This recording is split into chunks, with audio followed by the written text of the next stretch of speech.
Once upon a time, in a colorful forest, there lived a cheeky monkey named Milo. Milo loved playing tricks.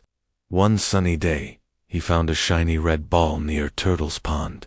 "This looks fun," he giggled, tossing it high. But oops, the ball landed on Owl's head. Owl, who was napping, hooted. "Who threw that?" Milo hid behind a tree, trying not to laugh.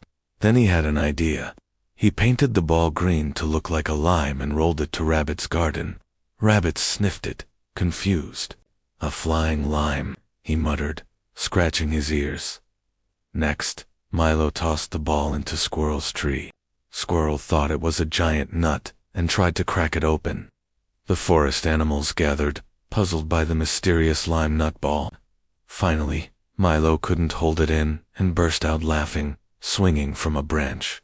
"It's just a ball," he confessed. The animals laughed too, and they all played a big game of catch with Milo's ball.